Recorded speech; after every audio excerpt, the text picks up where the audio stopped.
ba sa pag-abolish ng senior high school? Dahil hindi ito nakatutulong at dagdag pasanin lamang sa mga magulang at ito ay walang magandang maidudulot? Hindi ako sang-ayon sa pag-abolish ng senior high school. Ang senior high school ay programa ng K-12 na layunin pagandahin ang edukasyon sa Pilipinas.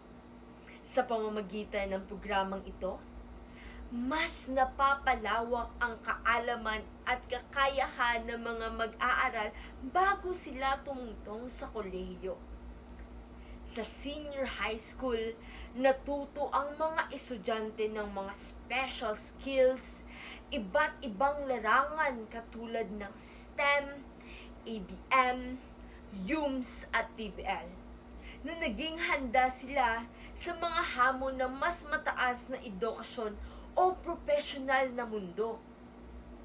Bagamat may dagdag na gastusin para sa mga magulang, maaari itong magresulta sa mga magandang gastusin kinabukasan para sa kanilang mga anak.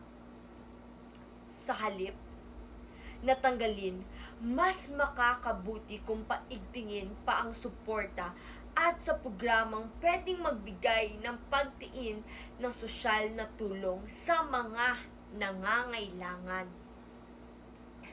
Ang mga hamon na kinakaharap ng senior high school ay maaring matugunan sa pamamagitan ng tamang pagpapatupad at pagtuloy na pagsasaayos sa pagpapaunlad sa ating bansa.